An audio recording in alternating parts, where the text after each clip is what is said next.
Estás escuchando La Bitácora del Pastor, el chat, con Mario Medina. Ven con nosotros a una travesía por el extraordinario mundo de la fe, la teología pop y el buen humor.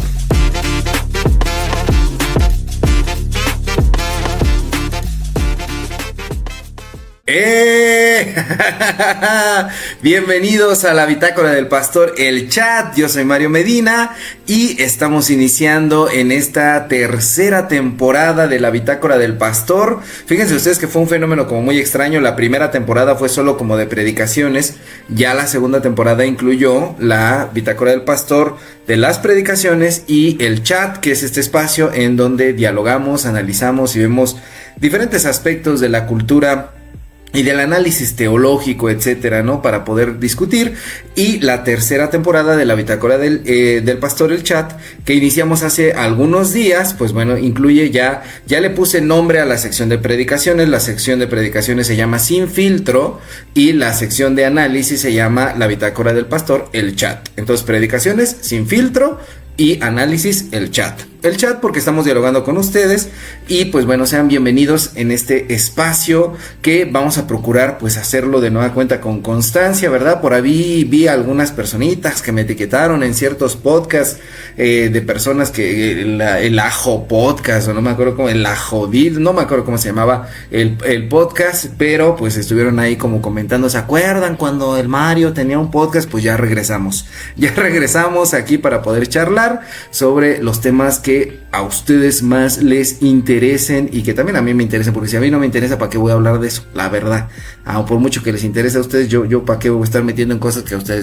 ustedes qué, ¿no? A mí qué, ¿no? Bueno, pues bienvenidos a este primer episodio de la Bitácora del Pastor, el chat, que en realidad, pues bueno, es el episodio número 3 de la Bitácora del Pastor, en su sección el chat. Y pues bueno, el día de hoy vamos a platicar, como ya lo han visto en el título, sobre el juego de El Calamar. No sé si ya vieron esta serie, por favor, quienes están ya conectados, dejen su comentario. ¿Ya viste la serie del juego del Calamar o no?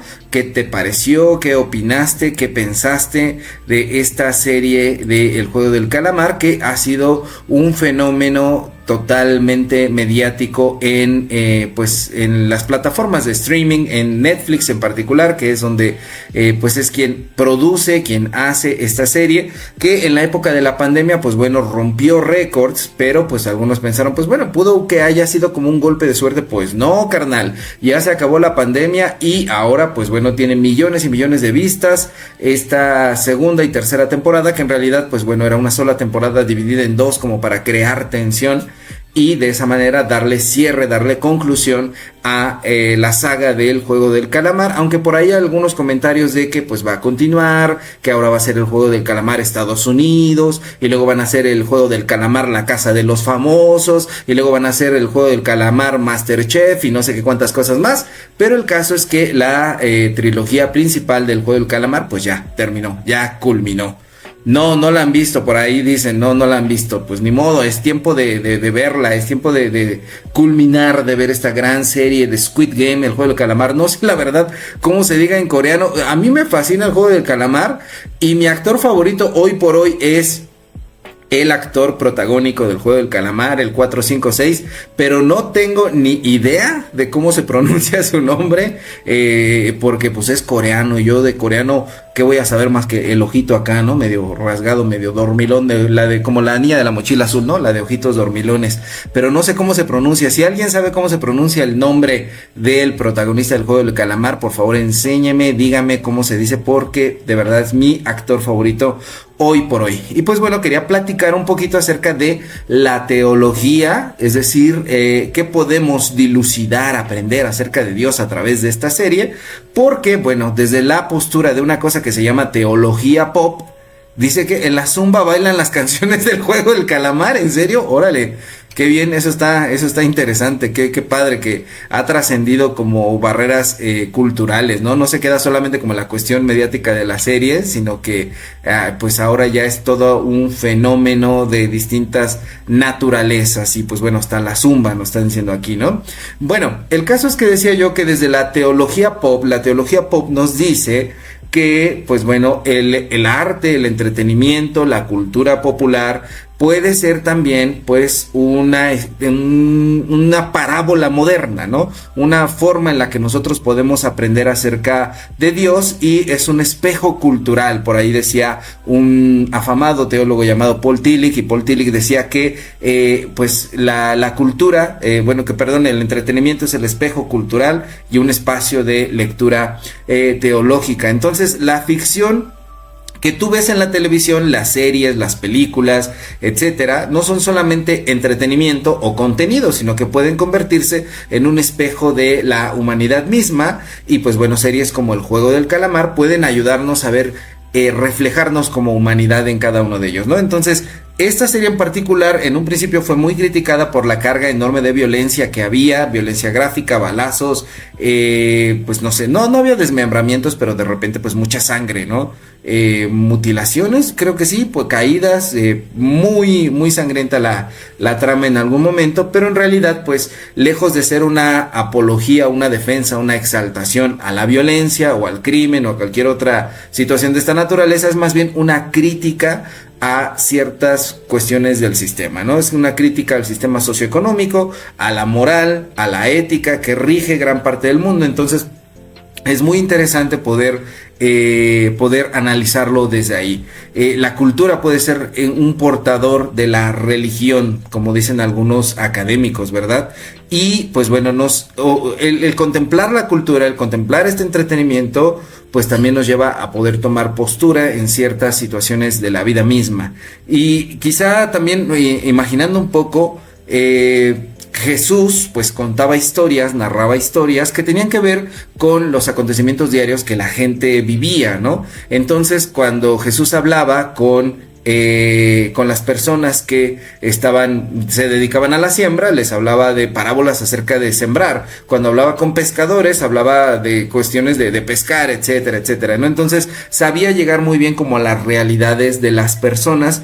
Y por eso es que algunos dicen, bueno, si Jesús en la actualidad existiera, viniera en este momento a la tierra, ahora hubiera sido su venida, pues muy probablemente utilizaría series, utilizaría videos en YouTube, sería youtuber, sería tiktoker, haría contenido como para poder dar sus mensajes. Porque algo que caracterizaba a Jesús es que pues no era como una cuestión de que vamos a leer el Deuteronomio, vamos a leer Números, Éxodo, Génesis para que yo les explique lo que significa este pasaje, sino que hacía pues uso de un recurso de contar historias, y a través de esas historias pues entretenía a la gente. Esto en la actualidad se conoce como storytelling, y este storytelling, el poder contar las historias, sirve a muchos predicadores modernos para poder llegar y contar sus mensajes. Yo soy muy malo en el storytelling cuando lo llego a utilizar en el sermón, pero hay gente que realmente hace de esto un arte, y ya hemos hablado mucho de él en este espacio. Por ejemplo, el predicador Dante Gebel te cuenta una historia que parece que no tiene nada que ver con lo que va a decir a continuación, un mensaje de la Biblia,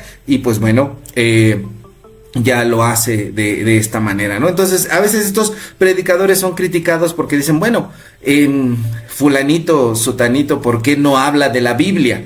Esto quizá fue también una crítica que Jesús pudo haber llegado a recibir. Por supuesto que vemos en sus parábolas de repente que cita textos, etcétera, pero no lo hacía como el día de hoy lo hacemos de manera, pues no sé, sistemática en la predicación, de decir, este pasaje es de Mateo 11 tal, ¿no? Sino que lo hacía dentro de este relato de historias. Entonces, imaginar que Jesús pudo haber utilizado este tipo de técnica si hubiera venido el día de hoy, como a través de series, TikToks, etcétera, pues no está de más. Es lo que la propone la teología pop, ¿no? Se comunicaría a través de la cultura popular. Y vamos a ver lo que está diciendo aquí Deyanira. Deyanira dice: como maestra de niños pequeños considero que es un tanto peligroso porque es normalizar a través del juego de muévete luz verde que se puede matar jugando. De hecho, se pide que los niños no lo vean, pero pues solo está regulado por los padres.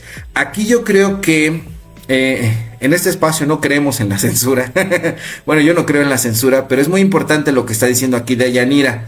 Creo que precisamente esta serie como que realmente se ha dejado al alcance de los niños, y yo no creo que un niño no la pueda o no la deba de ver. Creo más bien que efectivamente está en la parte de los padres el que puedan explicar. ¿Por qué? es necesario que un adulto pueda hacerle entender al niño que esto se trata de una crítica, que no es una actitud a imitar, que no es una defensa de la violencia, sino que está criticando algo. Entonces el adulto tiene que servir como mediador para poder ofrecer la interpretación de esta serie. Sin embargo, pues como sabemos hoy en día, pues a los niños los dejan solos y ahí entretente con la tablet, entretente con la tele, entretente con el celular y como Dios te dé a entender, ¿no? Pero pues bueno, ahora sí que eso está a consideración de cada familia y más bien creo no es situación de la serie, sino de las personas que las miramos. Y por eso hoy queremos ofrecer una mirada distinta sobre esta serie. Preguntarnos, si Jesús viniera en la actualidad y contara estas nuevas parábolas a través de estos nuevos medios digitales, de estos nuevos medios del entretenimiento, quizá imaginando, podría haber utilizado el juego del calamar como una de esas parábolas y no sé si nosotros la rechazaríamos o porque es muy cruda, porque es muy cruel. En algún momento algunos discípulos llegan a decirle a Jesús: Señor, esta palabra es muy dura, ¿quién puede sostenerla? ¿Quién puede retener esta palabra? Y Jesús se voltea y les dice: bueno, ¿quieren irse? Pues váyanse, ¿no? O aceptaríamos estas historias que Jesús contara el día de hoy. Yo creo que habría mucho rechazo hasta este tipo de historias si Jesús viniera el día de hoy y contara estas cosas, porque lo veo, como lo decía, en los predicadores que utilizan el contar historias y se les dice: no está hablando de la Biblia, no está hablando de pasajes, no está hablando de esto, y pues bueno, se les rechaza precisamente por esto. Y pues bueno, cuando vemos el juego del calamar, ya para entrar de lleno en el tema, podemos ver que propone muchas de las cosas. Para quienes lo hayan visto, voy a procurar que no haya muchos spoilers.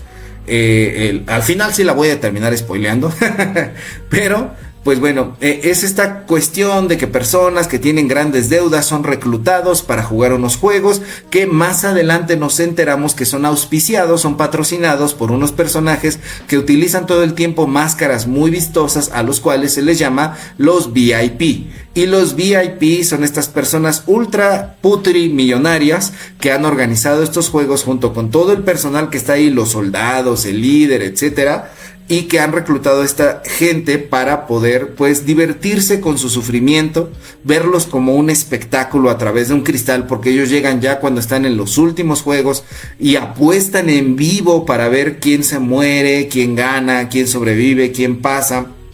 Y se hospedan, tienen vacaciones de lujo, les traen toda la comida que ellos necesitan, les dan masajito, hasta servicios por ahí medio de adultos, ¿verdad? Les ofrecen los soldados que están por allí, porque debajo de esos trajes rojos, pues bueno, hay cosas que a los VIP les gustan, ¿no? Es esta élite que cosifica a las personas que están allí, que banaliza el sufrimiento de estas personas, sus deudas, que les vale si realmente están sufriendo o no. Entonces ellos juegan con estas vidas que están allí. Y eso es una representación de cómo el sistema, de cómo la sociedad, el capitalismo, el hipercapitalismo se ha convertido en una maquinaria cruel que construye algo que por ahí un autor llamado Guy Debord decía que es el espectáculo, la sociedad del espectáculo. Entonces incluso el sufrimiento se puede convertir en una mercancía, y por eso es que a través de los medios digitales, por ejemplo en las televisiones o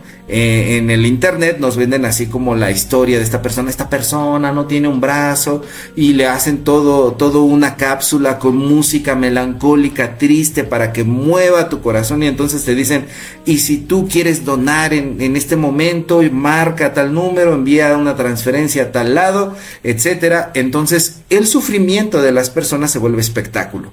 Las cuestiones de la prensa rosa, es decir, la vida de los famosos, los chismes de los famosos, allí están, pero también pues ahora con la hiperconectividad a través de internet, pues bueno, también te puedes enterar de los chismes de la vecina. Y entonces hace algunos años, por ejemplo, era famoso este programita de Exhibiendo Infieles, ¿no? Que nos hacía ver así como de el chisme en vivo y en directo, aunque fueran historias armadas, aunque fueran historias falsas, de todas maneras pues nos quedábamos mirando, porque pues la vergüenza, el sufrimiento, la penuria de otras personas es mercancía, y si se puede vender y si se puede capitalizar, se puede generar algo a través de eso, pues es algo que vamos a querer ver. Entonces todo este sistema es un sistema macabro que en realidad, pues aunque parezca crudo y esté llevado como a la exageración dentro de la serie, en realidad pues no estamos muy lejos de eso en la vida diaria, ¿no? Lo estamos viviendo. Y desde el punto de vista bíblico, teológico, etcétera,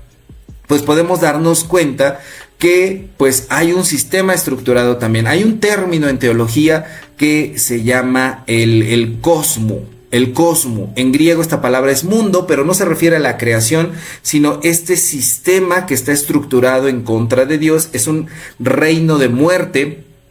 Jesús viene a predicar el reino de Dios, pero este es un antirreino porque promueve la antivida. Es el antirreino que está en contra de Dios, es un reino de muerte, es un sistema estructural que mantiene a los oprimidos hasta la parte de abajo, que se burla de ellos, que mantiene el poder en unos cuantos y que hace que todo este pecado no sea solamente individual, sino que sea estructural. Muchas de las ocasiones dentro de las iglesias predicamos mucho al respecto del pecado individual, pero muy poco o casi nada al respecto del pecado estructural. Y este pecado estructural es muy grande, es muy fuerte, porque es este sistema que mantiene a el mundo con unos cuantos que tienen toda la acumulación de la riqueza y millones de muriéndose de hambre diariamente. Es el que tiene empoderados a unos cuantos en el poder, mientras que otros están sufriendo, peleándose por ideologías, peleándose por poder obtener los servicios básicos. Es el que promueve una sociedad de desigualdad, de discriminación, una sociedad de racismo, una sociedad de rechazo.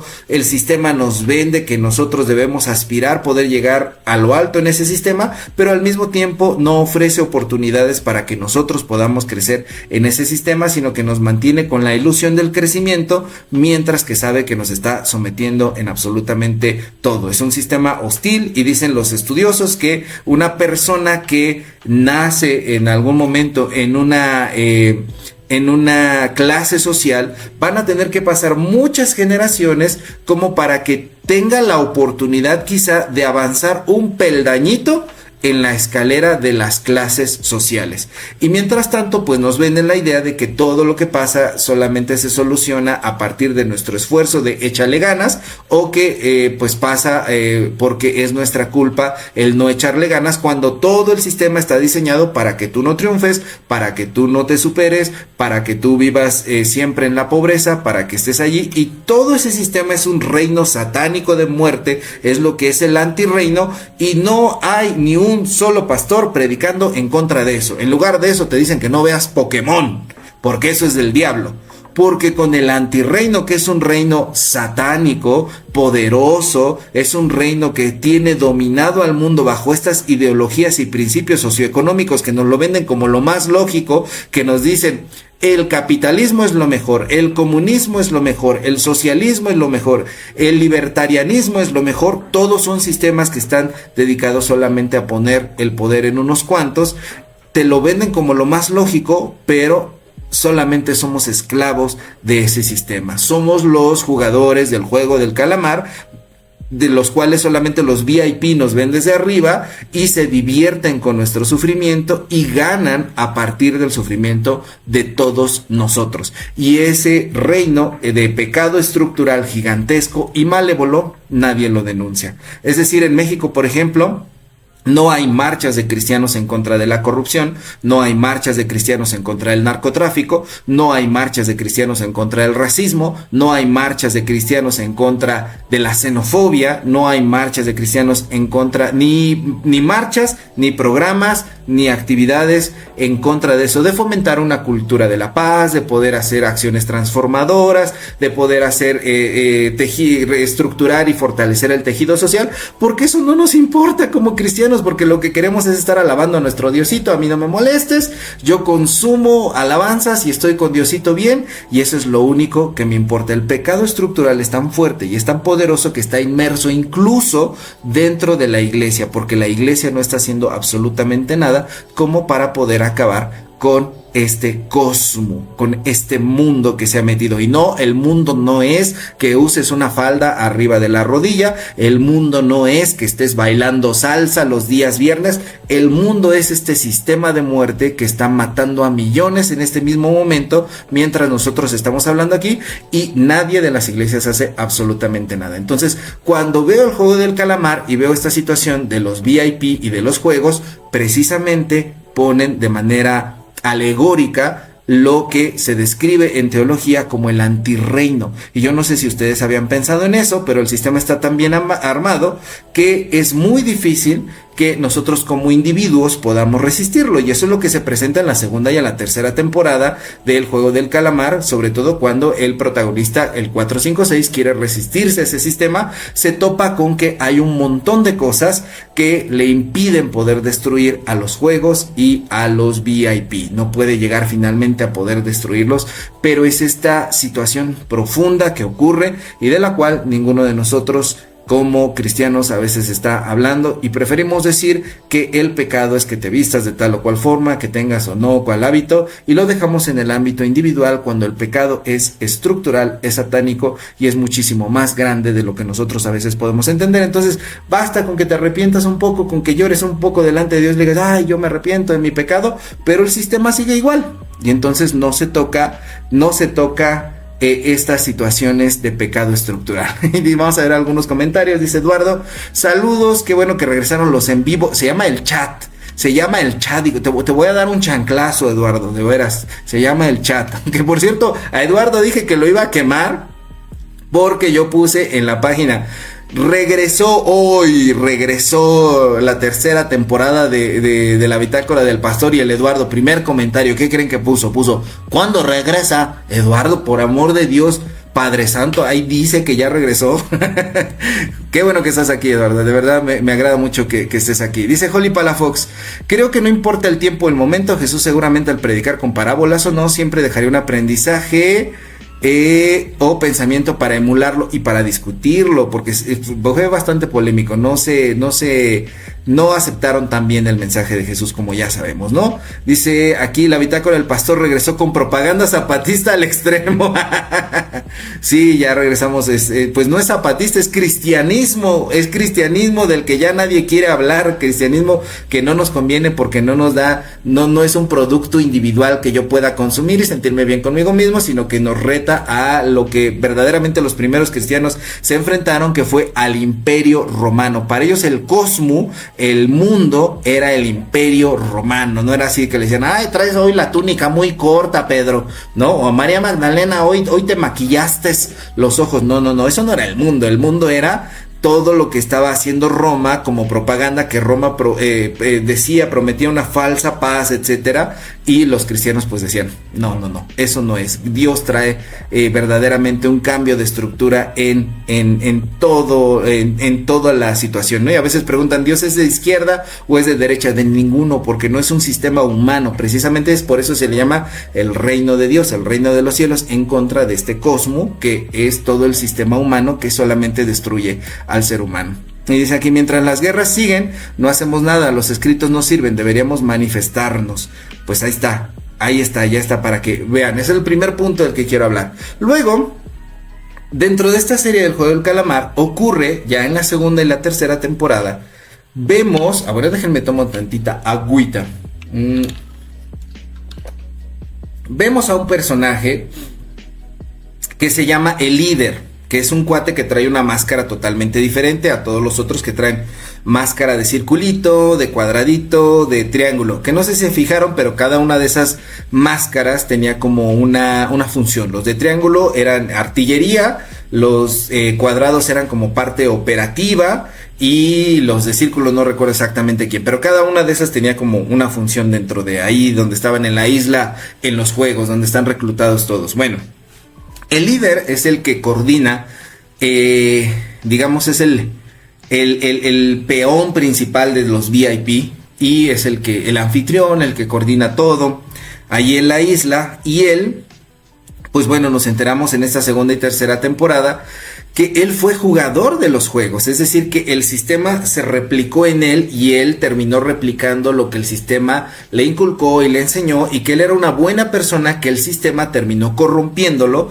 y en algún momento se le presenta la oportunidad de ganar ya en la última prueba. Una noche antes le manda a hablar el líder de ese entonces, que es el viejito que vimos en la primera temporada, y le dice, pues ahorita todos están durmiendo y están bien borrachos porque para los que no han visto la serie, les dan una cena que es como un estado de gracia. Justo antes de la última prueba les dan todo lo que quieren comerse, todo lo que quieren beber, y entonces terminan bien pues borrachos de alcohol y borrachos de tanto comer, ¿no? Y entonces el líder le manda a hablar a y le dice, pues bueno, están todos dormidos, están todos borrachos, aquí tienes esta punta, como dicen en mi barrio, guárdame este fierrito, carnal, aquí está. Y entonces tú puedes asesinarlos, tú puedes matarlos, ahorita que es momento. Entonces, ¿qué es lo que hace este cuate? Va y los mata mientras están dormidos, ¿no? Y así es como la psicología de él, pues de por sí, estar en un lugar en donde están viendo que gente muere, etcétera, los rompe en su psicología, pues a él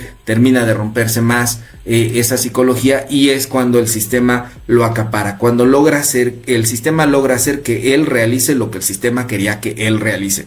Entonces, cuando conoce al 456, pues por ahí hay muchos memes de que este líder pues se enamora de él, ¿verdad? Porque lo ve como se ve reflejado a sí mismo y hace lo que puede como para que el 456 termine llegando a la final de los juegos. Y entonces pues la noche antes de esta situación pues le ofrece esto mismo que le fue ofrecido a él.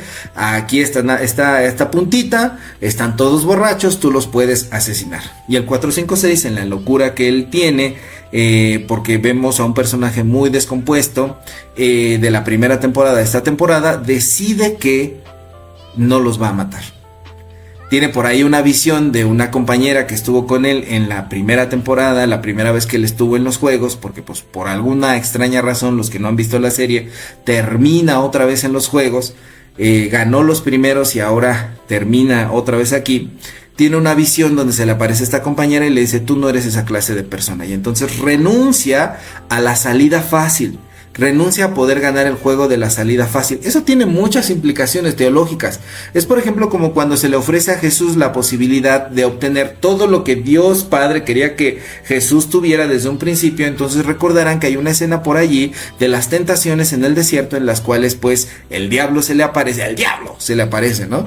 A Jesús, y le dice, pues mira, carnal, yo te ofrezco esto, te ofrezco aquello, solamente tienes que hincarte y adorarme. Le ofrece todo lo que él podría tener, todo lo que de hecho iba a tener, el reconocimiento de todo el mundo, las huestes de ángeles a su cuidado, el poder disponer de absolutamente todo, que en su naturaleza humana estaba limitado por ello, pero finalmente lo iba a retomar. Y entonces le ofrece la salida fácil, digamos que le ofrece la navajita y le dice, mira, si haces esto, lo puedes tener. Y Jesús lucha contra sí mismo. Mucho se ha dicho acerca de las tentaciones de Jesús. ¿Contra qué son? Las tentaciones de Jesús son contra sí mismo, contra las posibilidades de sí mismo. Todos nosotros somos en esencia potencialidad. ¿Qué quiere decir esto? Que podríamos ser esto, que podríamos ser lo otro, que podríamos ser aquello. Tú podrías ser el más cuyello del mundo, podrías ser una persona bastante mala, podría ser un asesino, podría ser un ratero, podría ser un corrupto.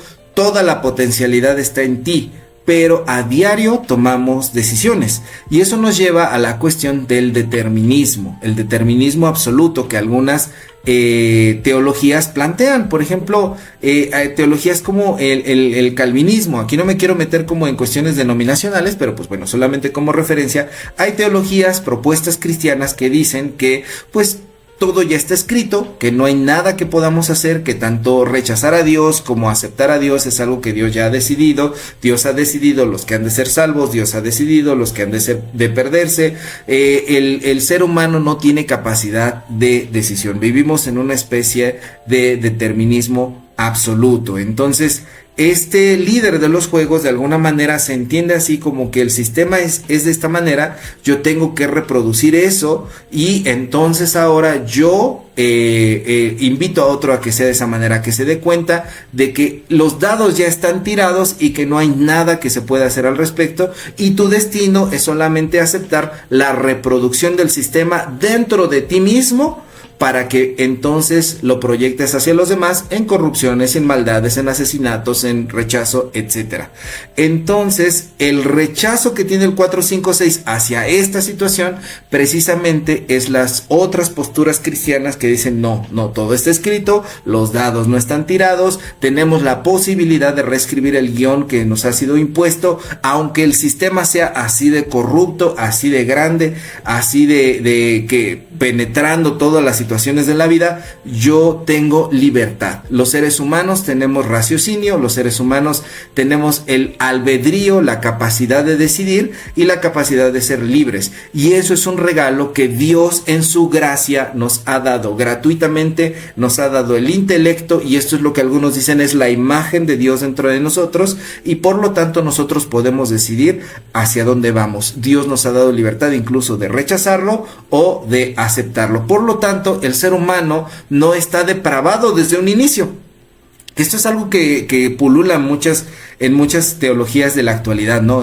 Eres malo, eres una porquería, eres una suciedad, y Dios te viene a decir que eres tan pecador, pero Él te viene a ofrecer su perdón. Otras teologías lo vemos desde otra manera y entendemos que el ser humano tuvo un estado perfecto junto con la creación. No somos depravados desde el inicio. Es cierto que el sistema y el pecado corrompen, pero no borran de nosotros la imagen divina y por lo tanto no borran la capacidad de decisión. Y ante cada situación que se nos presenta en la vida, podemos decidir qué es lo que queremos hacer. Entonces, la imagen divina, el regalo que Dios nos ha dado, fluye a través de nosotros, de manera que nosotros podemos superar nuestros traumas, podemos superar nuestra historia, podemos superar nuestro contexto y hasta de cierta forma, así de chiquitos y pequeñitos como somos, podemos atrevernos a desafiar al sistema entero.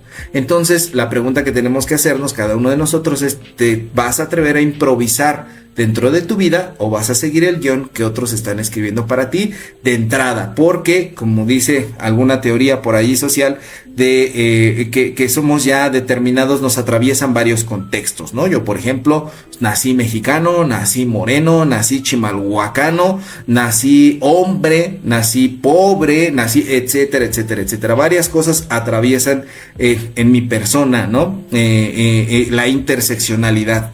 Y así en cada uno de nosotros hay diferentes circunstancias, ¿no? Que nuestros padres tienen origen indígena, que tuvimos cierto nivel de estudios, etcétera, etcétera, etcétera. Estamos atravesados por distintas seccionalidades. Sin embargo, aún así podemos atrevernos a decir: yo no quiero esto para mí. Dicen por aquí: los pastores de antes nos prohibían ver las series y ahora tú nos las cuentas, ya no los hacen igual verdaderamente. Pues no, qué bueno, bendito Dios que esos pastores, ¿verdad? Dios los tenga en su santa gloria, y ojalá ya los pastores de ahora no comprendan que el sistema es que ellos reproduzcan estas costumbres, sino que, pues bueno, puedan desafiar la situación, ¿no? Y aprender a ver a Dios en la cultura es bien, bien importante. Bueno, ese es otro punto. Déjenme tomo agüita. Otra cosa de la que quería hablar, pues bueno, es evidente que la serie habla acerca... ¿Cuánto tiempo llevamos aquí? Ok, la serie habla acerca del dinero, del buen uso o del mal uso del dinero. Y pues bueno, esto dentro del mundo bíblico, el dinero, el idolatrar al dinero, se conoce en Mateo 6:24 como idolatrar a Mamón. Mamón no es una grosería, bueno, sí lo es en español, pero es también el nombre que se le puede dar al dios del dinero o al dios dinero dentro de la teología, ¿no? Entonces, en la sociedad actual, pues uno de los grandes aliados de este cosmos, de este sistema, es precisamente la cuestión del uso del dinero, del derroche del dinero, del vivir para poder perseguir el dinero y el poder sentir que nuestra vida no tiene sentido si es que no tenemos suficiente dinero como para poder vivirla, ¿no? Entonces es inútil una vida que no tiene dinero, es inútil una persona que no tiene mucho dinero, y la vida se trata solamente de generar, de acumular, cuando en realidad, pues bueno, esto es una ilusión porque no lo estás generando para ti, sino que muy probablemente lo estás generando para alguien más. E incluso si tú eres tu propio patrón o eres tu propio dueño, pues estás ayudando a generar una maquinaria que rueda y rueda y rueda y crea desigualdad socioeconómica, ¿no? Entonces, contra eso, pues bueno, ¿qué es lo que lo que decía Jesús al respecto del dinero. Bueno, Jesús dice que no podemos servirle a Dios y a las riquezas. Nadie puede servirle a dos señores porque con alguno queda mal. Y dice, no pueden servir a Dios y a las riquezas porque evidentemente en su enseñanza para el dinero, el dinero es un medio para poder generar el bien, no un ente que se convierte en tu amo y que te seduce y que te esclaviza y que te reduce a ser solamente un buscador de dinero. Por ahí yo pertenezco a la tradición, a la denominación metodista, como muchos de ustedes saben. Y el fundador del metodismo por ahí proponía una cuestión que en un sermón pone en 3 puntos y es: gana todo lo que puedas, ahorra todo lo que puedas y da todo lo que puedas. En un principio puede parecer que esta frase está hablando como de que, pues bueno, favorece al sistema capitalista, gana todo lo que puedas, ahorra todo lo que puedas. Lo que él más bien decía es que cuando nosotros trabajamos para poder generar un ingreso, lo hacemos como para que sea una economía radicalmente solidaria. Es decir, lo que esté en tus manos poder generar para poder bendecir a los necesitados, a quien menos tiene, y poder compartir esas ganancias, debes hacerlo. Esto es el gana todo lo que puedas. El ahorra todo lo que puedas no es acumula. Cuando Juan Wesley, fundador del metodismo, hablaba acerca de ahorrar todo lo que puedas, decía que evitaras gastos inútiles. Es decir, eso que tú estás viendo en Temu, no lo necesitas. No necesitas esa lamparita de Panda que dice hello cuando la prendes y es de gomita y te la puedes poner también de chanclas. No necesitas esas cosas de Temu. Son cosas inútiles. Entonces lo que invitaba es a que la gente no adquiriera lujos que verdaderamente eran un desperdicio de sus recursos y que les hacían derrochar en situaciones que iban a utilizar una vez o que no iban a utilizar nunca, mientras que hubiera también gente dentro de su propia comunidad que tuviera necesidad, ¿no? O dentro de su propia familia. Entonces, en lugar de estar pensando en comprar tarugadas o comprar lujos o anhelar lo que la cultura musical, por ejemplo, de los narcocorridos promueve como la vida que es verdaderamente pues anhelable, lo que decía este predicador es: ahorra todo lo que puedas. Trata de no, con Temu no te metas, por lo siento, con Temu y con todo lo que se parezca a Temu, ¿no? Trata de no gastar en esas situaciones que pues verdaderamente no son prioritarias para la vida, ¿no? Mientras tengas tú para proveer tus necesidades básicas dentro de la vida y con los tuyos, entonces todo lo demás lo puedes llegar a ahorrar. Muchas de las cosas que tenemos pues realmente no los necesitamos. No se trata de una austeridad mezquina, porque pues por ahí, ¿verdad? Dicen es el tiempo de la austeridad y eso significa que no hay medicamentos, que no hay situaciones para poder dar lo necesario en los hospitales, etcétera, pero pues bueno, lo defienden con el tema de la austeridad. No es una austeridad mezquina, sino una administración solidaria, responsable y que aprende a ser inteligente y eficaz. Dice por aquí: y si Liverpool es parte de mi vida, pues bueno, precisamente la invitación es: saca a Liverpool de tu vida. Liverpool es mamón. Y sí, bastante. Pero es el dios del dinero, ¿no? Es el dios del dinero. Entonces, y ese es el: gana todo lo que puedas, ahorra todo lo que puedas y da todo lo que puedas. La consecuencia de eso, ¿no? El poder compartir. Es decir, los bienes materiales no son malos en sí mismos, sino que están ahí para poder compartir. Entonces, el sentido de la vida es poder compartir con otros y no la acumulación que da una seguridad. El hecho de cuántos ceros tienes en tu cuenta bancaria, el seguro de gastos médicos, el seguro de vida que tienes, la casa que tienes, etcétera, etcétera, pero en realidad va generando vacíos dentro de las personas, porque para poder tener todo eso, pues como decía por ahí un graffiti en un micro de la Ciudad de México: ¿cuánta vida te está costando tu trabajo? Entonces, si ganaras una fortuna, ¿qué tanto estarías dispuesto a regalar, a compartir con otros antes de usarla en ti? Y esto es muy importante cuando de repente vemos a a los grandes futbolistas o deportistas, ¿no? Que ganan millones comparados con los mirreyes del municipio o de la alcaldía, de los abogados que se creen mucho, ¿no? Que se visten así con unos trajes carísimos, ridículos, y de repente vemos a los que realmente tienen varo, los que realmente tienen dinero, que andan con una playera y un jean, ¿no? O sea, de la manera más sencilla, y que de repente ellos donan mucho a labor filantrópica, y los podemos criticar muchísimo cómo es que se ha mediatizado lo que ellos realizan, etcétera. Pero pues también algunos de ellos, no todos, saben ser como muy filántropos, compartir, no sé, en mi municipio, en mi escuela, me acuerdo que no teníamos bancas, entonces van a su municipio, a su escuela y la equipan totalmente, ¿no? Entonces son personas que de alguna manera saben cómo corresponder. Y bueno, ese es otro punto. Entonces vamos avanzando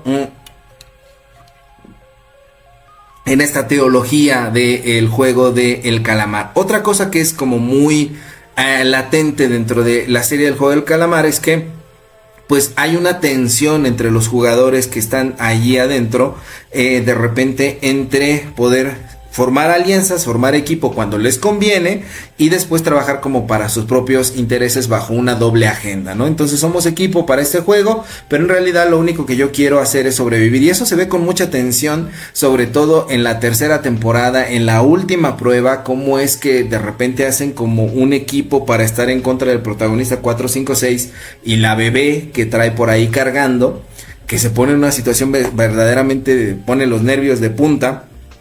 Y al final pues terminan deshaciendo esa alianza porque no les conviene, ¿no? Contrario a eso, los valores teológicos del evangelio hablan como de un amor sororal y fraternal, de hermandad entre hombres y mujeres. No es la lógica del sálvese quien pueda, ¿no? Sino que es la lógica del que aquí nos salvamos entre todos. Es decir, en la Biblia de repente vemos un relato, ¿verdad? Allí en el Génesis, que se habla acerca del diluvio, y en el cual quien entró al arca entró, y después de que se cerró el arca, ¡pum! Ya, quien se quedó fuera se muere y bye bye. Noé ya se fue con su familia, les dio suficiente tiempo y se fue con los animalitos, etcétera. Todo este relato mitológico al respecto de Noé, pues bueno, tiene la intención de decir, bueno, que Dios prolongó su misericordia y en algún momento pues dijo, pues bueno, va a caer el diluvio, etcétera. Pero algunos cristianos seguimos practicando nuestra fe como si fuera la fe del arca de Noé. Entonces yo estoy dentro del arca y los demás que están fuera me valen.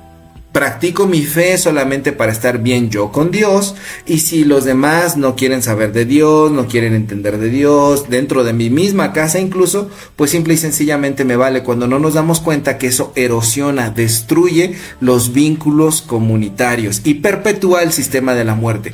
Si en tu iglesia te enseñan que solamente importa la salvación individual, si en tu iglesia nunca te enseñan a poder ver por los necesitados, a poder ver por los otros, a poder en sororidad, en fraternidad, poder abrazarles, escucharles con empatía, poder tener tolerancia hacia los demás.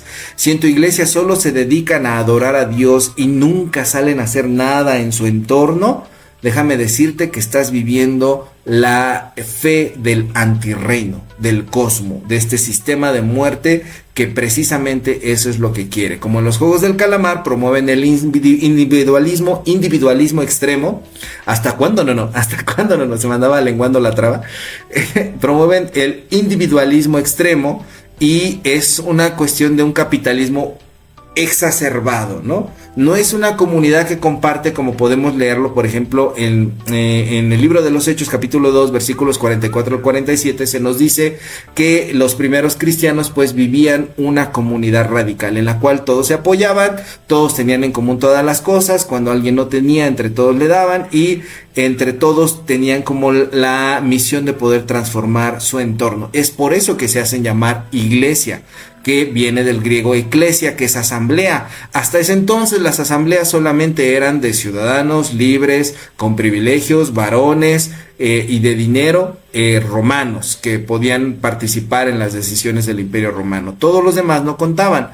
Y la iglesia se empieza a llamar a sí misma iglesia precisamente porque empieza a entender que ellos son la asamblea, la junta de las personas que han sido salvadas por Dios para fomentar nuevas relaciones, para fomentar nuevas estructuras y para promover un mensaje de salvación integral que vea el cuerpo de las personas, sus relaciones humanas, su mentalidad, su espiritualidad, pero entre todos. Es decir, que se entienden como transformadores de la sociedad de manera pues comunitaria, o como le decimos en mi denominación, la santidad es social, ¿no?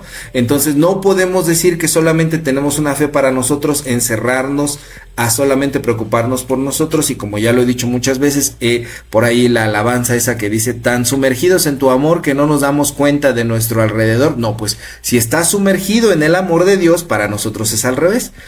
Si estás sumergido en el amor de Dios, precisamente te das cuenta de tu alrededor. Por ahí hay una descripción de la santidad en mi denominación que dice algo así como que la santidad es cuando el amor de Dios te llena tanto que se desborda en acciones concretas para poder ayudar, transformar, ser solidario con las demás personas. Entonces estás tan lleno del amor de Dios que puedes ayudar a los demás. Entonces esta lógica del individualismo no puede prevalecer dentro de nosotros como iglesias. Estas iglesias que solamente que dicen no nos juntamos con otras denominaciones, no nos juntamos con los que son blasfemos, no nos juntamos con los que son reggaetoneros, no nos juntamos con los que son homosexuales, no nos juntamos con los travestis, no nos juntamos con etcétera, es una religión y es una fe del antirreino. Entonces tendríamos que preguntarnos a nosotros mismos, si tu vida dependiera de eliminar a otra persona, ¿buscarías salvarte a ti mismo o buscarías que ambos se pudieran salvar? Esta es una pregunta fuerte, ¿no? Es una pregunta fuerte, pero nos invita a ver de qué está hecha la naturaleza de nuestra fe.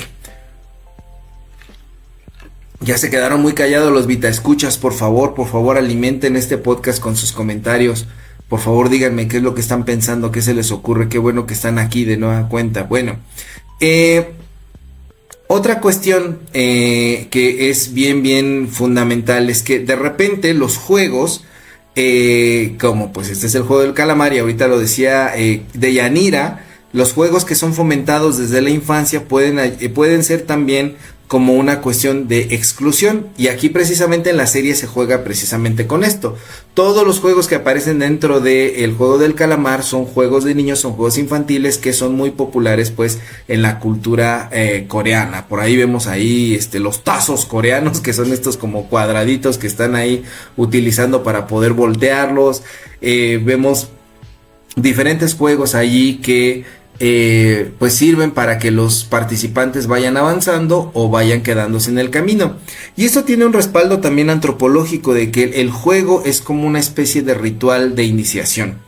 Los rituales de iniciación dentro de nuestra vida son estos momentos en los cuales pues cambiamos de una etapa hacia la otra, ¿no? Por ejemplo, ya cuando a la señorita ya cumple los 15 años, le hacen un ritual en el cual se hace una mega fiestota, ¿verdad? Que de repente pues ya dice a la sociedad, ya es una señorita, ya no es una niña, ha pasado a los 15 años. Y de hecho pues bueno, recientemente veía como ya era popular esta cuestión de los 15 en Estados Unidos, pero ahora los mexicanos que están en España también han contagiado como a las muchachas españolas de querer sus 15 años, porque en Estados Unidos tenían, por ejemplo, como los Sweet 16, a los 16 les hacían una fiesta, pero como el quinceañera, yo quiero mi quinceañera, pues era algo que se volvió popular, y ahora también lo está haciendo en el continente europeo, en España, ¿no? Este ritual se está volviendo como algo muy popular, y tenemos distintos rituales, así como las bodas, pasas de ser una persona soltera a una persona casada. Todo tipo de ritual de transición nos permite ver que una etapa culminó e inicia una nueva etapa. Entonces los juegos pueden ser también como una especie de mini rituales, pero al revés, en lugar de incluirte ahora en la sociedad, de decirte, bueno, ahora pasas a ser parte de este grupo de los que ya están casados, de los que ya tienen 15 años, etcétera, pues bueno, el juego puede decir, pasas a ser parte de los perdedores. Entonces desde niño tú vas viendo así como hay distintos juegos que tienen los peques, en los cuales pues bueno aprenden como a excluir, ¿no? Los que perdieron pues no forman parte de nosotros, y cuando se va a armar la reta en la de fútbol en la calle, pues bueno, ¿cómo se eligen a los equipos de fútbol en la calle? Pues bueno, primero dame a los chidos. Cada equipo tiene derecho a tener uno de los chidos. Ahí uno de los que son medio, que son medio buenos, ok. Uno de los que son medio maletas. Y al final, ¿quiénes quedan? Las niñas y los gorditos. ¿Por qué? Porque son los que menos corren, porque son los que no le saben tanto al juego. Entonces es una cuestión de un ritual de exclusión. Y aquí no es que yo esté validando las ideas para que no empiecen a decir, es machista. No. Pero así funciona, ¿no? Cuando hacen las retas, y lo hacen precisamente porque la sociedad a través del juego no te acoge, sino que a través del juego te va descartando. Tú no sirves para este deporte, tú no sirves para esta cosa, entonces pues no deberías de estar aquí. Fíjense que yo acabo de regresar de una cosa que se llama dentro de mi iglesia los juegos conferenciales.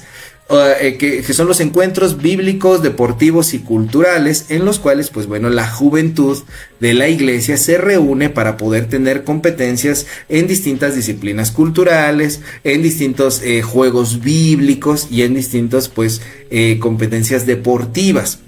Esto, pues qué bueno que la juventud pueda tener este tipo de espacios, pero también puede ser como un ritual de exclusión, porque algunos o la mayoría no son jugadores profesionales, no tienen conocimiento de las reglas básicas del básquetbol, del fútbol y de los diferentes deportes. Entonces, pues bueno, un poquito como que se empieza a generar en algunos de ellos también como frustración, porque ven que unos sí saben, son los que ganan, son los que son populares, les dan premios, les dan trofeos, les dan medallas, etcétera, y otros nada más se van con la buena experiencia, y quien se lo toma con un ambiente deportivo bueno de competencia, perfecto, muy bien, pero hay a quien sí le puede llegar a pesar, ¿no? Y de hecho dentro de estos juegos pues se promueve una dinámica que se llama la cena de gala, en la cual pues bueno, sirve para que los muchachos vayan a ligar, ¿verdad? Pero hay a quien, o sea, tú puedes invitar a una muchachita, puedes invitar a un muchachito para que vaya contigo a la cena, y hay algunos muy emocionados porque me invitaron, y hay unos que se van tristes porque nadie los peló nunca. Y esta situación de estos juegos puede generar también exclusión. En lugar de que tú te sientas incluido, te vas sintiendo poco a poco incluido. Bueno, todos estos son ejemplos para ver cómo es que los juegos pueden formar parte de nuestra naturaleza como sociedad, y cómo es que nos van excluyendo.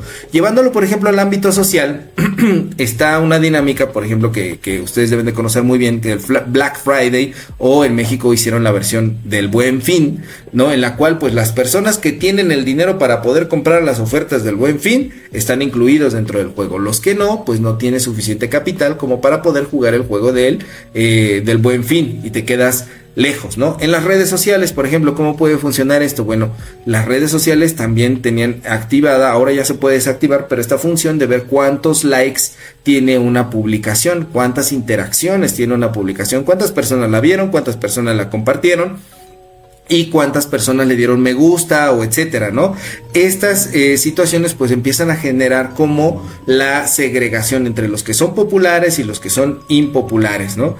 Y lo vemos también, por ejemplo, en la cuestión de los videojuegos, que pueden ser pues los más famosos entre los jóvenes y entre los niños, o incluso entre los adultos, porque hay muchos adultos que están jugando videojuegos, y podemos ver pues bueno, videojuegos que son de mucha violencia, que se tratan de matar al otro, de sobrevivir. Están de moda un tipo de juegos que se llaman Battle Royale, que es pues batalla real, en donde es todos contra todos y a ver quién gana y quién queda vivo al final, ¿no? Finalmente es como fomentar la competencia por este estatus de qué tan buen jugador eres, etcétera, etcétera. Entonces, como podemos ver, los juegos pueden ayudarnos a poder incluir a los demás o excluir a los demás. Repiten la narrativa del cosmos, o empiezan a desarrollar algo que pueda incluir a los demás. Digamos que desde el ámbito teológico, los juegos deberían ser más inclusivos, juegos cooperativos, donde no compitamos tú contra mí para ver quién es el mejor, sino donde podamos como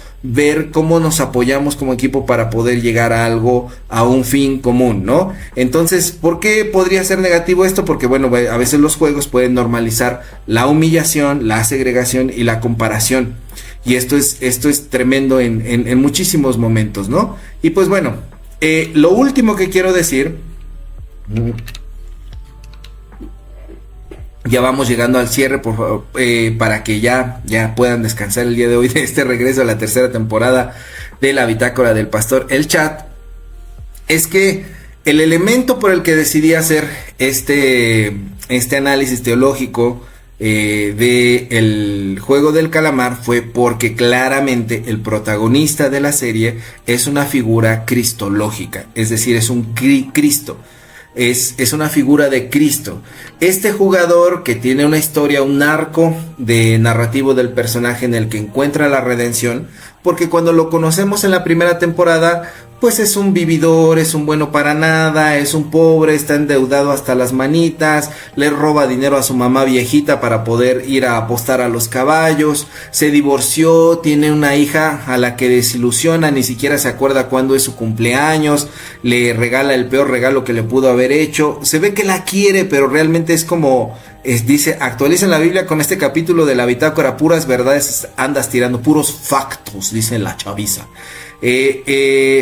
Regresando a esto del 456, este muchacho que sale en esta primera temporada verdaderamente es una persona pues que está no en las mejores condiciones como ser humano, ¿no?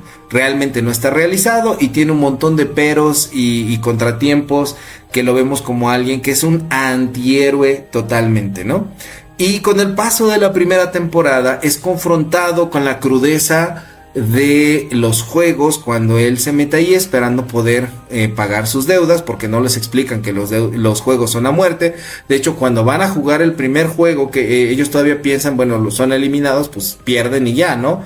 Cuando empiezan a ver que empiezan a matar a los perdedores, pues entonces es ahí cuando se sacan de onda, ¿no? Y esto pues también es una metáfora, una analogía, una alegoría de cómo pues la sociedad trata a los que no están al nivel, ¿no? De sus expectativas. Ahí es representado mediante un balazo en la cabeza, pero en la sociedad pues todo el mundo sabe lo que le pasa a los perdedores, a los que no logran estas circunstancias, ¿no? De hecho, en algún momento en la primera temporada salen todos de los juegos y de repente como a los 2-3 días dicen, mi vida es horrible.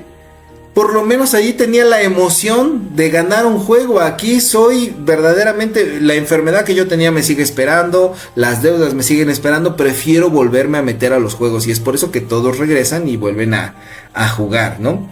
Entonces, vemos que este personaje a través de la primera temporada, la segunda y la tercera temporada, se redime. En la segunda temporada lo vemos muy descompuesto porque vio morir a todos sus amigos dentro de los juegos. Y empieza a querer buscar venganza. Y dice, los juegos conferenciales son aleccionadores, pero sí deberían ser inclusivos en todas las actividades y con todos los participantes. Pues mire, yo he visto que mucha gente se pelea en los juegos. Porque tragamos esta dinámica, ¿no? De repente tragamos la dinámica como de la competencia. Y ¿aleccionadores de qué? De que así es la vida. Entonces, como cristianos estamos admitiendo que así es el sistema. es un poquito como de ¿por qué no proponer otra alternativa, no? O sea, por ejemplo, en algún momento a mí me tocó organizar uno de estos juegos y mucha gente los odió porque lo que nosotros propusimos fue que simple y sencillamente fueran a jugar, a divertirse. Vengan a jugar voleibol y de repente me decían los árbitros, pero ya van 80-0 y que sigan jugando. Que sigan jugando, si es divertido para ellos que sigan jugando, pero esta dinámica así como de eliminar a muerte, pues bueno, es lo que de repente entiendo que la vida es así, pero lo que no entiendo es que nosotros sigamos proponiendo que debe de ser así, ¿no? Entonces ahí yo haría esa anotación a lo que nos están comentando acá en la bitácora del pastor, el chat. Pero bueno, retomando, vemos después a este jugador 456 ya pues como un personaje diferente. Y finalmente pasa algo dentro de los juegos, que una de las participantes tiene una bebé dentro de los juegos y esta muchacha le pide a él que pueda hacer lo posible por salvar a su bebé, porque esta muchacha pues bueno muere dentro de los juegos, ¿no? Y o se autodesvive dentro de los juegos. Entonces ahora este 456 toma esa misión y es por eso que, entre otras cosas, que decide no acabar con todos aquella noche. Dicen no, que siempre se compita en lugar de divertirse. Bueno, sí, sería bueno divertirse también, ¿no? Bueno, entonces esto lo motiva a él para otra situación. Se da cuenta finalmente en el último juego que no puede vencer al sistema y decide darle una oportunidad a la nueva vida. Decide hacer todo para que la bebé pueda ganar los juegos y entonces él se sacrifica y muere. Esta es una imagen de una verdadera como cristología, ¿no? Es decir, a veces el amor es visto desde una situación bastante cursi y simplista, pero el amor lleva a la muerte, el amor es sanguinario, el amor es arriesgado, el amor verdaderamente es darlo todo, no se sacrifica por obligación, el amor no se sacrifica por conveniencia, el amor simplemente se arriesga y se entrega. Y por ahí hay un filósofo llamado Søren Kierkegaard, que Søren Kierkegaard diría que la fe y el amor verdadero implican un salto al vacío, y es lo que hace el 456, hacer un salto al vacío en el cual él muere y le permite a la bebé poder ganar los juegos cuando ya ningún otro participante gana, ¿no? Queda. Y creo que esto es algo que también desde el cristianismo se propone. El hecho de que hubo alguien que amó no por conveniencia, que amó no porque pudiera ganar nada a través de eso, simple y sencillamente amó. Y el sistema, algunos han dicho en su análisis, que ya muchos han comentado quizá esto, pero han dicho así como no puede vencer al sistema, entonces decide darle la oportunidad a una bebé porque él ya está corrupto, etcétera, etcétera, ¿no? Pero para mí la lectura es que lo único que puede vencer al sistema es el amor. Y es este tipo de amor que se arriesga y que da la vida. En algún momento Jesucristo lo dice en Juan 15:13, dice: nadie tiene amor más grande que el que da la vida por sus amigos. Y no es un amor derrotista, no es un amor que se da así como sé que no puedo vencer al sistema, pues entonces me sacrifico. Al contrario, es un amor consciente, que para que así como el antirreino tiene su maquinaria que se mete en la mente de las personas y en la vida de las personas para perpetuarse, cuando yo hago un sacrificio de amor por alguien, entonces ese sacrificio de amor, sea literal o no, entra en la vida de las personas y genera una maquinaria que va en contra del antirreino. Entonces piensa, por ejemplo, en alguien que haya hecho algo desinteresado por ti. Cuando alguien ha hecho algo desinteresado por ti, cuando alguien ha dado su vida o parte de su vida o alguna enseñanza, eso te motiva a ti para poder ser de esa manera con otras personas, ¿no? Entonces esa decisión consciente que alguien hizo contigo, tú la empiezas a reproducir. Por lo tanto, la única manera de poder vencer al antirreino es el amor. Y por eso fue que el Hijo de Dios, Dios mismo, entrega su vida, porque la única manera de vencer a este sistema de opresión y de muerte satánico, de pecado y de maldad, era que Él diera su vida para generar en nosotros vida y que nosotros también estemos dispuestos a dar nuestra vida por nosotros y por otros. Y por eso dice en algún momento Jesús, ¿no? Que el que quiera guardar su vida la perderá. Y también dice que, pues bueno, somos llamados a tomar nuestra cruz. ¿En qué sentido? En el sentido en el que tú también debes de estar dispuesto a poder darlo todo por amor. Entonces el cristianismo no es una cosa tan fácil como de, yo ya creo en Diosito y ya. El cristianismo es una situación que te invita a preguntarte si estás dispuesto a perderlo todo por salvar a alguien que quizá no pueda devolverte el favor.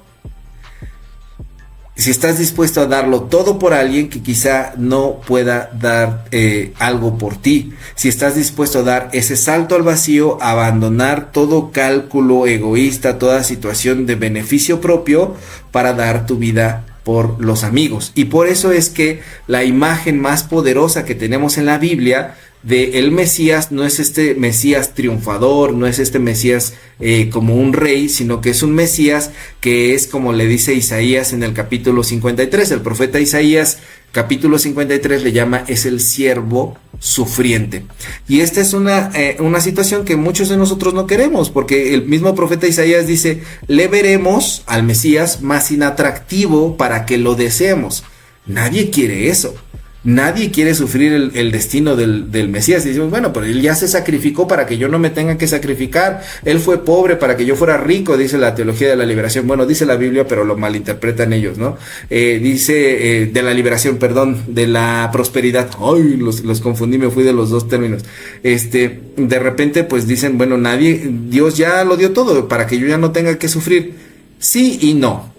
Porque el cristianismo es un llamado radical a cambiar nuestra conducta, a cambiar nuestra ética, a cambiar nuestra moral y a invertir los valores de la sociedad, en los cuales yo también estoy dispuesto a poder darlo todo por ellos. Bueno, ¿qué hubiera pasado, por ejemplo, allí si hay en el juego del calamar más jugadores que estén dispuestos como a poder sacrificarse en pro de algo bueno, ¿no? De repente ahí hay una analogía muy importante. Se organizan de manera armada para poder derrocar a los VIP y poder acabar con los juegos, y finalmente eso no triunfa, porque todo conflicto armado pues siempre tiene dobles intereses y dobles agendas y terminan traicionando a los que arman la revuelta dentro de ese lugar y los terminan matando. ¿Cómo es que finalmente se logran ganar los juegos? No fue a través de la revolución armada, no fue a través de un complot que se hizo antes de poder armarlos, no fue ni siquiera a través del llamado hacia la intelectualidad o la razón, porque por más que este cuate les decía, yo ya estuve en estos juegos, yo ya sé lo que pasa y va a pasar esto, y el otro, los demás no entendían y cada quien veía por lo suyo propio. ¿Cómo finalmente se acaban los juegos del calamar en esta edición?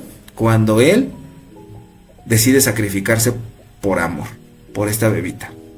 ¿Cómo finalmente se puede derrocar al pecado? ¿Cómo finalmente se puede derrocar al mal, este mal estructural del que hemos estado hablando? Con el amor. El sacrificio de Jesús nos invita a todos nosotros a poder emularlo de la misma manera para poder acabar con este sistema de opresión y de muerte, ¿no?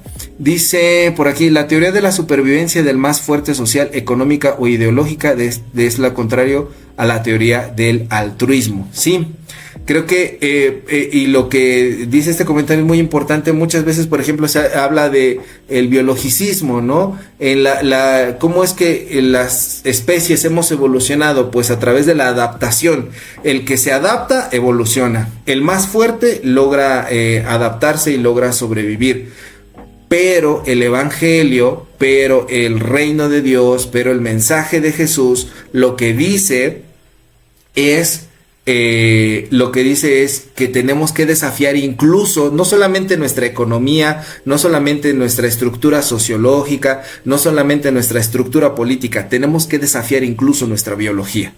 Los seres humanos tenemos la capacidad de desafiar nuestra biología. Entonces de repente pues decimos, no, ay, es que me ganó la carne es débil, no, pues es que se movía bien. Bueno, así, ¿no? Llegan a decir cosas así. Bueno, entonces tenemos que desafiar incluso nuestra biología. Tenemos que ser capaces de eso. Y es algo que está en la propuesta radical de Jesús, ¿no? Entonces, es importante cómo esta dinámica a partir de esta serie podemos ver que sí hubo un personaje, por ejemplo, ahí que se redime finalmente a través del sacrificio, porque no es un suicidio lo que él comete ahí. No es que se desviva a sí mismo. Lo que está haciendo ahí es algo para darle esperanza y para dar el futuro. Si queremos que la historia avance por el lado de la esperanza y de la paz, tenemos que estar dispuestos también a sacrificar a nosotros mismos. De por aquí, usted podría ser el próximo organizador de los juegos conferenciales que no se otorguen premios. Sí, pero el problema es que nadie va a querer eso. Nadie va a querer eso. Todo va a decir, no, sí, que haya premios. Miren, yo soy muy competitivo. A mí me encanta la competencia. De verdad que me encanta competir. Pero sí siento que mucha gente no solamente le gusta competir, sino que no sabe perder, y entonces se crean rivalidades y, pues, como decía aquí mismo otro comentario, terminan siendo enemigos, y eso no es bueno. O sea, a veces no se logra. El objetivo de los deportes es poder sublimar, vivir de manera pacífica las guerras que antes enfrentábamos con piedras, con lanzas o con armas, a través del desarrollo físico, que nos conviene a todos el poder desarrollar nuestro cuerpo. Pero hay personas que no están lo suficientemente fuertes mentalmente y en el alma y en el espíritu como para poder entender que perdiste y ya. no pasa absolutamente nada, nos damos la mano, nos abrazamos y seguimos riendo. Algunos como que se les educa o no se les educa como para poder tener esa fortaleza no solamente física, sino mental y del alma, ¿no? Y precisamente no nos enseñan como a las cuestiones del altruismo, como decía aquí otro comentario, ¿no? Entonces, pues en resumen, no basta con vivir una fe privada, la fe no solamente es personal, es social. Hay que preguntarnos cómo es que estamos viviendo nuestra fe, si desde el lado del cosmos, del mundo, todo este sistema de estructura de muerte, o a partir de la lógica del amor. Entonces esta serie del juego del calamar nos lleva a poder entendernos de qué lado estamos viviendo nosotros. Del de los VIP definitivamente no, pero estamos comportándonos un poco más como el 456 que redime su historia de personal, o que pues finalmente vamos como todos los otros jugadores, solamente a buscar nuestro beneficio. Y eso es lo que yo tenía que decir al respecto de esta serie, que a mí me fascinó. Es una de mis series favoritas por el momento, hasta que salga Stranger Things. La temporada final es mi serie favorita, el juego del calamar, por toda esta lectura cristológica. De Stranger Things también hice un análisis ahí teológico en algún momento, pero todavía no tenía este espacio de análisis. Y pues bueno, pues eso ha sido todo el día de hoy en la bitácora del Pastor El Chad. A ver, por favor, repórtense quiénes están, para poder mandarles saluditos, para poder agradecerles por estar apoyando en la tercera temporada de la bitácora del Pastor El Chad, en el reinicio. Por favor, déjenme ahí un mensajito.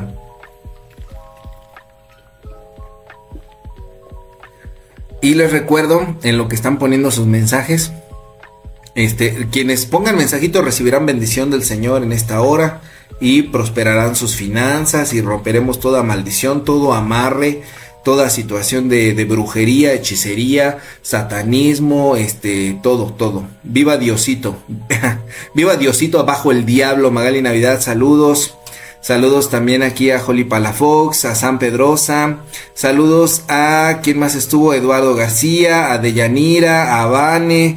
¿Quién más estuvo aquí? A ver, pues porque aquí no me salen quiénes estuvieron, hijos. Pero pues saludos a todos los que estuvieron en algún momento, a los que vinieron aquí también al Instagram: Graciela, Suri, Ornella, Yadami, Silgi, Chucho, Saldívar, Diego, Irinea, Sandibel, Jorge, ¿quién más? Pues nada más, Pichus 1517, LRG 11,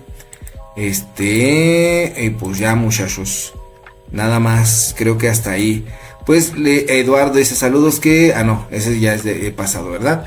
Bueno, les recuerdo entonces la bitácora del pastor, tercera temporada. Las predicaciones se llaman Sin Filtro, y estos análisis se llaman El Chat. Entonces ya tuvimos el Sin Filtro y El Chat, y entonces qué bueno que estuvieron por acá y que se pudieron asomar. Por aquí dice Irinea, saludos desde las hermosas tierras.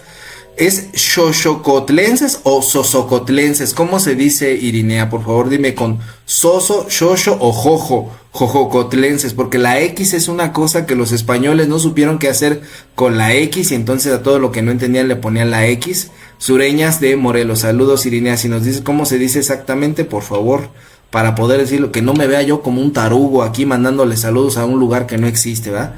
Jafid Alameda, saludos Jafid. Y Deyanira dice, una nueva forma de dar lectura a la realidad que estamos viviendo. Gracias, pastor, siempre un placer escucharle. Gracias a todos los Vita escuchas, Vita lovers que andan por aquí, muchísimas gracias. Pues bueno, nos estaremos escuchando la próxima semana. Recuerden escuchar la bitácora del pastor Sin Filtro, que son las predicaciones, que tenemos intro y salida nueva en las predicaciones, y también tenemos intro y salida nueva en bitácora del pastor El Chat, ¿vale? Pues entonces, pues bueno, eso fue todo de mi parte. Nos escuchamos la siguiente semana. Recuerden que esto se edita, se produce para que lo puedan escuchar por Spotify y otras plataformas de podcast mientras están haciendo su quehacer, mientras están desvelando, mientras van manejando, etcétera. Lo que sea que les sea útil para que lo puedan seguir disfrutando, pues lo editamos con musiquita para que lo puedan seguir oyendo, y saldrá pronto disponible. Y estoy sacando una serie de reflexiones. Fueron tres mensajes que pude dar en estos juegos conferenciales de la juventud de mi iglesia, que la verdad Me gustó mucho cómo quedaron los 3 mensajes. Me tocó hablar en la clausura, me tocó hablar en un desayuno en el que todo el mundo estaba comiendo, nadie me estaba pelando, y me tocó hablar una noche. Sobre todo el que me tocó hablar en la noche, que todavía no lo pongo, fue el que más me gustó, y por ahí hasta ya me vieron haciendo el ridículo, disque rapeando, hijos, nada más todo lo que hace uno por llamar a la chaviza, de verdad de Dios, y luego dicen que uno no quiere a la chaviza, uno quiere a la chaviza verdaderamente. Bueno, pues yo fui Mario Alberto Medina, y pues bueno, nos escuchamos en la siguiente Bitácora del Pastor Sin Filtro o El Chat, lo que ocurra primero. Cuídense mucho, bye bye. Hey, listen. Esto fue la Bitácora del Pastor, El Chat. Síguenos en nuestras redes sociales y a través de todas las plataformas de podcast. Te esperamos en la siguiente para continuar con tu travesía espiritual.